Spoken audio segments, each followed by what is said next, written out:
وندعو المتسابق حوش روبلة جديد من جمهورية جيبوتي في الفرع الثالث برواية حفص عن عاصم.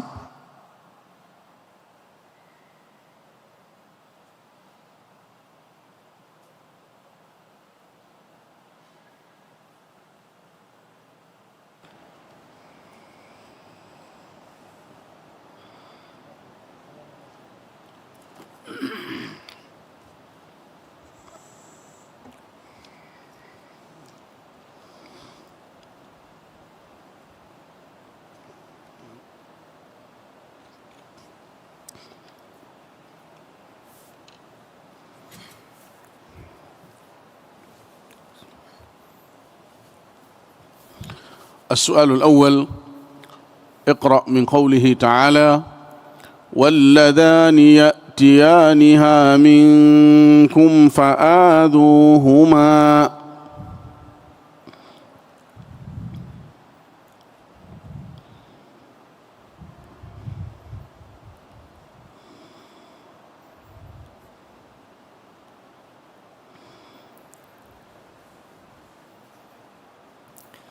أعوذ بالله من الشيطان الرجيم.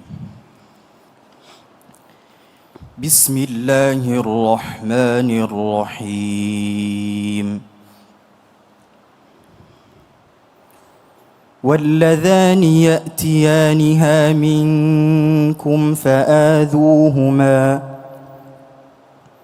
فإن تابا وأصلحا فأعرضوا عنهما إن الله كان توابا رحيما.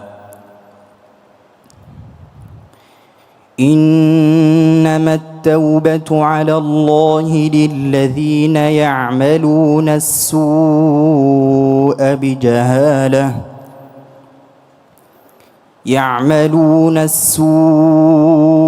بجهالة ثم يتوبون من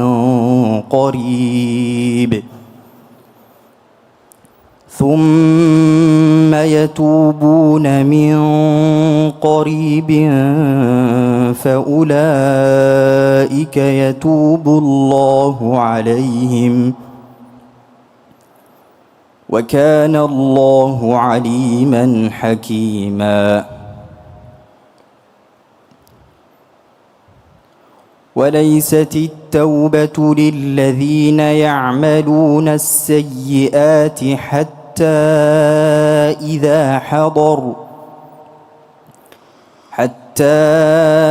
إذا حضر أحدهم الموت قال إني تبت الآن ولا الذين يموتون وهم كفار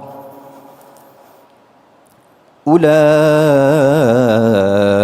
أعتدنا لهم عذابا أليما.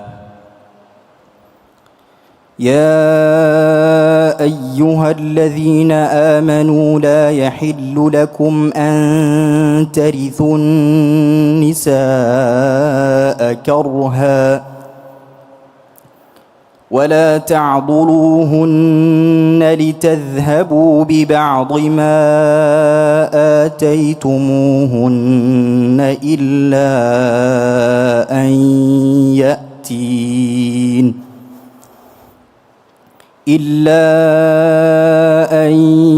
يأتين بفاحشة مبينة وعاشروهن بالمعروف فإن كرهتموهن فعسى أن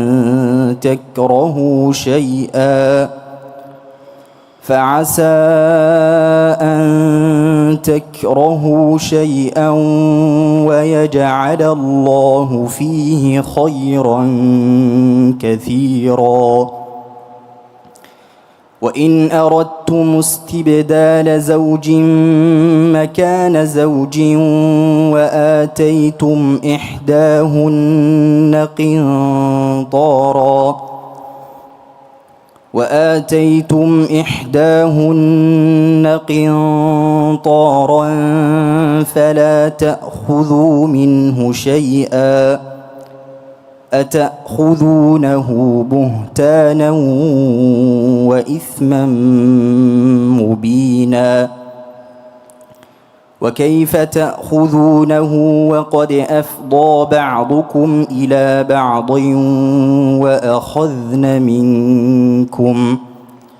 وأخذن منكم ميثاقا غليظا. حسبك. السؤال الثاني: اقرأ من قوله تعالى: ولا يحسبن الذين كفروا سبقوا إنهم لا يعجزون.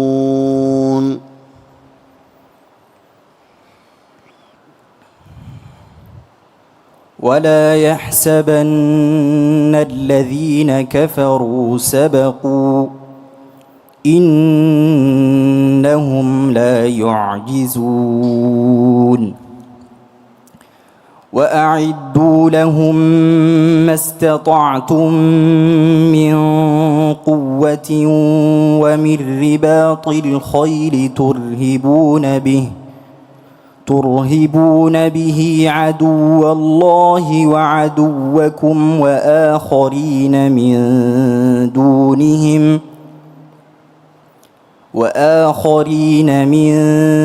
دونهم لا تعلمونهم الله يعلمهم وما تنفقوا من شيء في سبيل الله يوفى إليكم وأنتم لا تظلمون وإن جنحوا للسلم فاجنح لها وتوكل على الله إنه هو السميع العليم وإن يريدوا أن يخدعوك فإن حسبك الله هو الذي أيدك بنصره وبالمؤمنين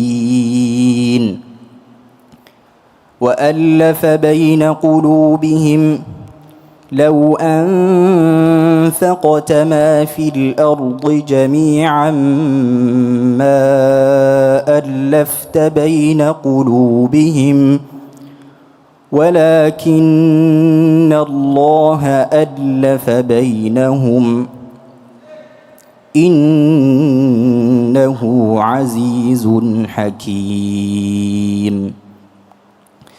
يا أيها النبي حسبك الله ومن اتبعك من المؤمنين.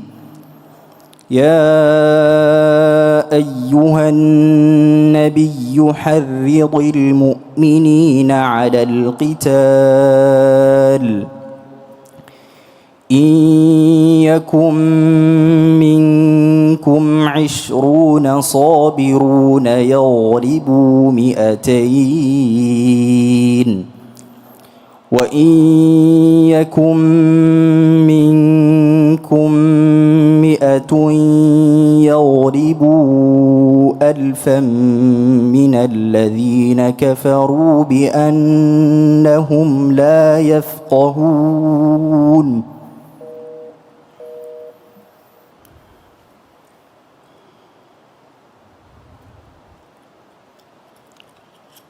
وإن يكن منكم 100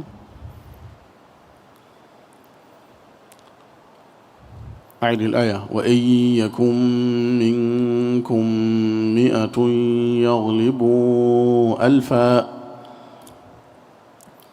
يغلبوا 1000 من الذين كفروا بأنهم لا يفقهون بأنهم قوم لا يفقهون. بأنهم قوم لا يفقهون.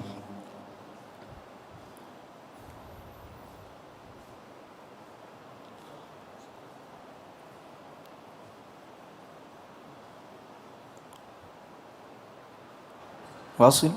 نعم واصل. الآن خفف الله عنكم وعلم أن فيكم ضعفا فإن يكن منكم 100 صابرة يغلبوا 200 وإن يكن منكم 1000 يغلبوا 2000 بإذن الله والله مع الصابرين.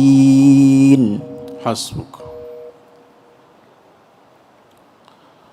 السؤال الثالث: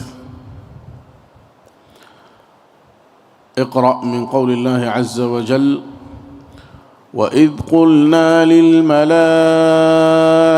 اسجدوا لآدم فسجدوا إلا إبليس قال أأسجد لمن خلقت طينا.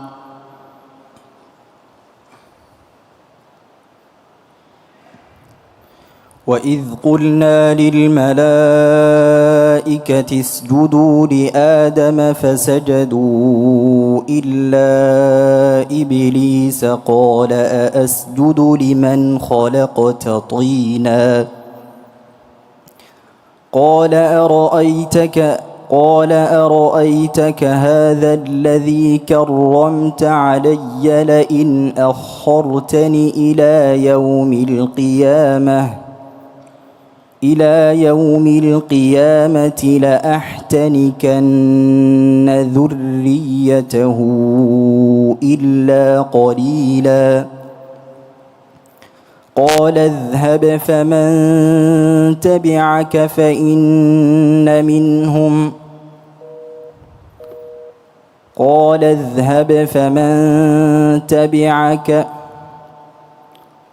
فمن تبعك منهم قال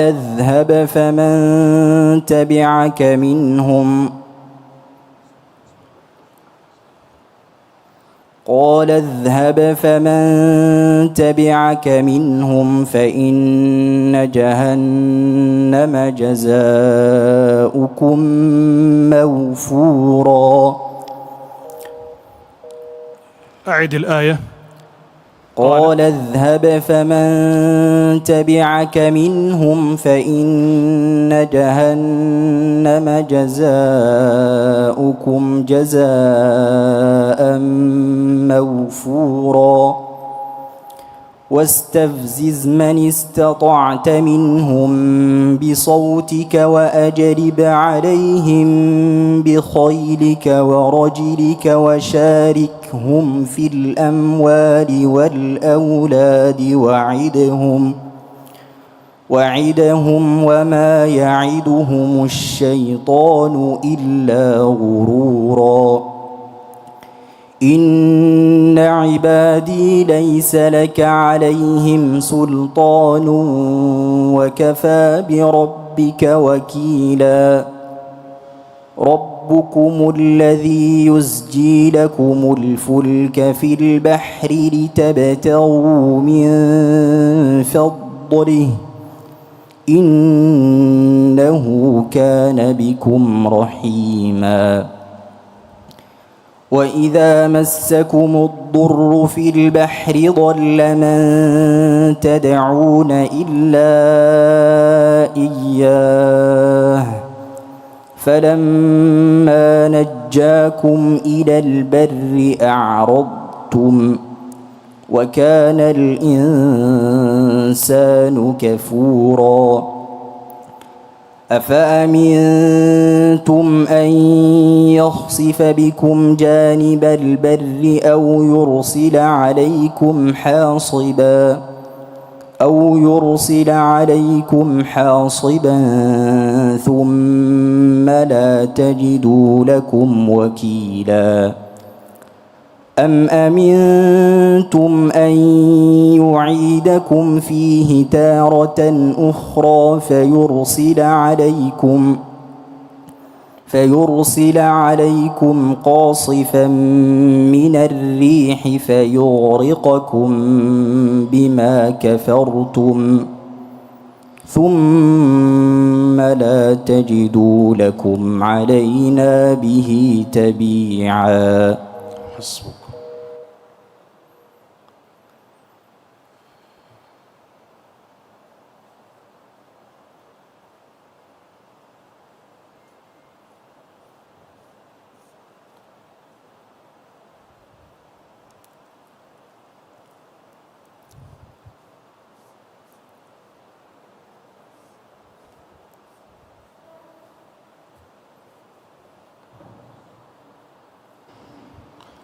السؤال الرابع: اقرأ من أول سورة الروم.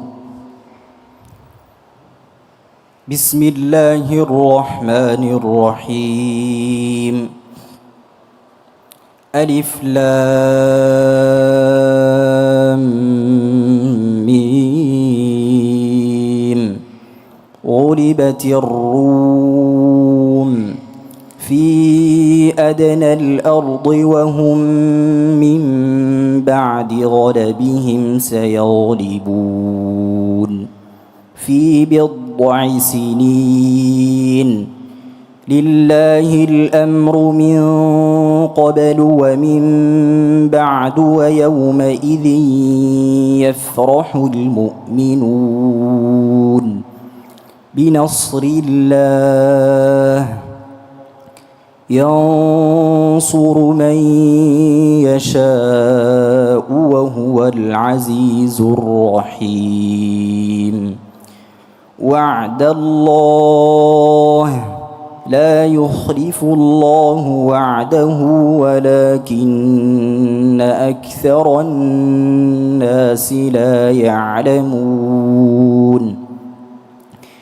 يعلمون ظاهرا من الحياة الدنيا وهم عن الآخرة هم غافلون.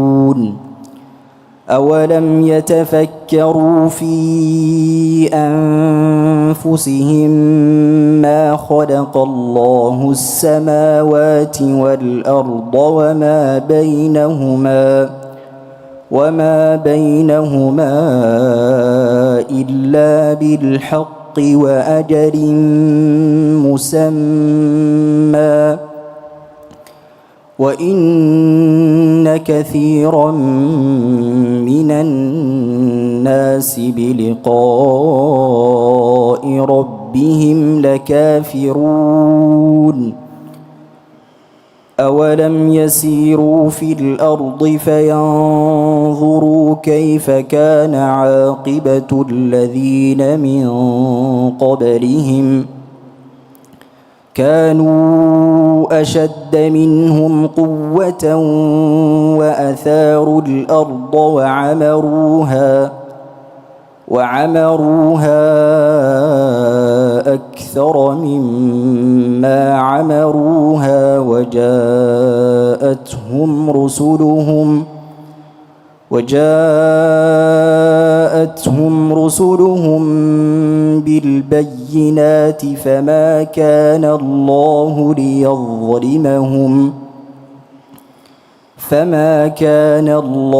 ليظلمهم ولكن كانوا أنفسهم يظلمون. ثم كان عاقبة الذين أساءوا السوء أن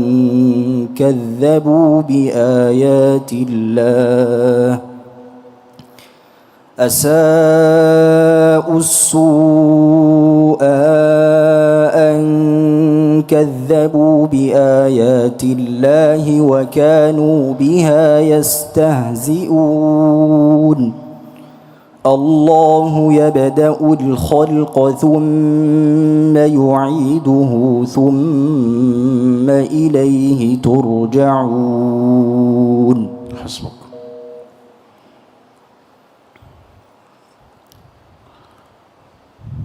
السؤال الخامس والأخير، اقرأ من قوله تعالى: ولو نشاء لجعلنا منكم ملائكة في الأرض يخلفون. ولو نشاء لجعلنا منكم ملائكة في الأرض يخلفون وإنه لعلم للساعة فلا تمترن بها واتبعون هذا صراط مستقيم. ولا يصدنكم الشيطان إنه لكم عدو مبين. ولما جاء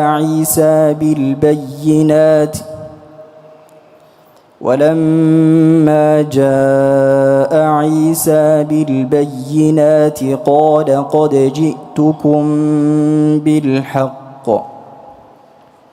ولأبين لكم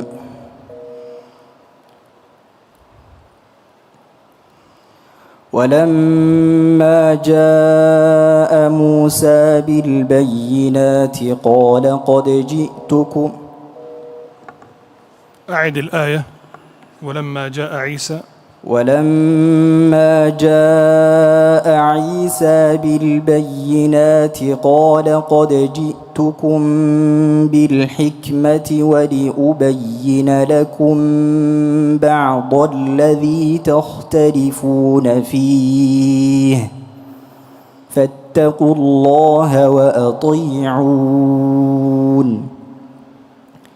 إن الله هو ربي وربكم فاعبدوه هذا صراط مستقيم. فاختلف الأحزاب من بينهم فويل للذين ظلموا من عذاب يوم أليم.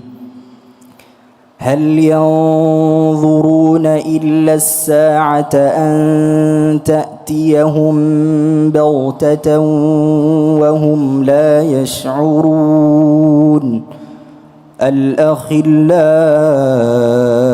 يومئذ بعضهم لبعض عدو إلا المتقين. يا عباد لا خوف عليكم اليوم ولا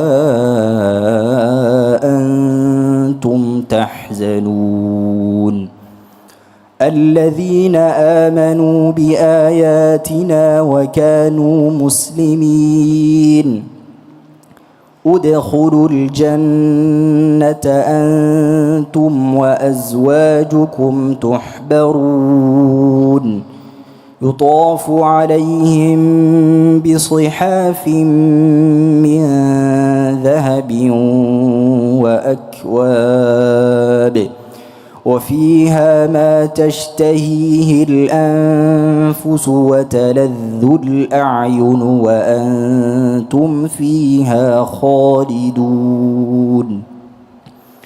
وتلك الجنة التي أورثتموها بما كنتم تعملون.